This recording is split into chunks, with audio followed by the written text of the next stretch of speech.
আব্বা আপনি এটা কি করছেন? নাটকের শুটিং চলছে কিন্তু কেউ একজন গোপনে ভিডিও করছে। ভাবছেন প্রমোশন? না, এটা হচ্ছে ডলার ইনকামের একটা নতুন পন্থা। আর এতে ক্ষতিগ্রস্ত হচ্ছেন নাটকের প্রকৃত প্রযোজকরা। সম্প্রতি জনপ্রিয় অভিনেতা নিলয় আলমগীর তার ফেসবুকে ক্ষোভ প্রকাশ করেছেন। তিনি বলেছেন, অনুমতি ছাড়াই শুটিং স্পট থেকে ভিডিও তুলে ইউটিউবে আপলোড করা হচ্ছে। কেউ কেউ তো এই ভিডিও দিয়ে আয় করছেন ডলার। এই কাজে সবচেয়ে বেশি ক্ষতি হচ্ছে প্রযোজকদের, কারণ নাটকের প্রচারে প্রযোজকের পরিকল্পনার বাইরের কিছু গেলে তা মারাত্মক প্রভাব ফেলে।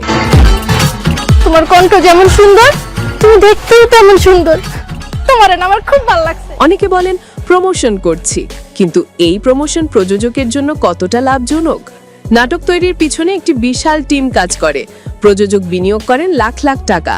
সেই বিনিয়োগ ফেরত আসে ইউটিউব, ফেসবুক বা টিভি চ্যানেলের মাধ্যমে। আর সেই প্ল্যাটফর্মে আগেই কন্টেন্ট ফাঁস হয়ে গেলে প্রযোজকের ক্ষতি হয়। শুধু তাই না, নিলয় অভিযোগ করেছেন কেউ কেউ নিজেই চ্যানেল খুলে ফেলেছেন, কেউ শিল্পীদের ভিডিও চুরি করে আপলোড করছেন। কন্টেন্ট প্রিভিউ হিসেবে ছড়িয়ে পড়ছে আগে থেকেই। আপনার একটু ভুল হইতেছে, উনি আমার আব্বা না, আমার বউয়ের আব্বা, মানে মানে আমার শ্বশুর আব্বা আর কি।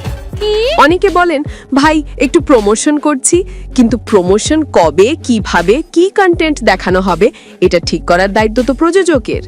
একটি নাটকের স্ক্রিপ্ট, লুক, গল্প সবই বাণিজ্যিক সম্পদ। আগে ভাগে ফাঁস হয়ে গেলে দর্শকের আগ্রহ কমে যায় আর আয় কমে প্রযোজকের। শিল্পী, টেকনিশিয়ান, সহকারী সবারই পারিশ্রমিক দেওয়া হয় সেই প্রযোজকের আয় থেকেই। কাজেই কাজের প্রতি সম্মান দেখানো জরুরি। অনুমতি ছাড়া কোনো ভিডিও প্রকাশ নয়। কন্টেন্ট ফাঁস বন্ধ করতে প্রযোজক ও চ্যানেলের উচিত করা নিয়ম চালু করা। প্রয়োজন হলে অফিসিয়াল প্রোমো রিলিজ করা হোক, কিন্তু তা যেন প্রযোজকের হাত ধরে হয়। আপনার কি মনে হয়, শুটিং স্পট থেকে ভিডিও তোলা প্রমোশনের জন্য ভালো, নাকি এটা আসলে নাটক বানানো মানুষগুলোর প্রতি অন্যায়? নিচে কমেন্ট করে জানাতে ভুলবেন না।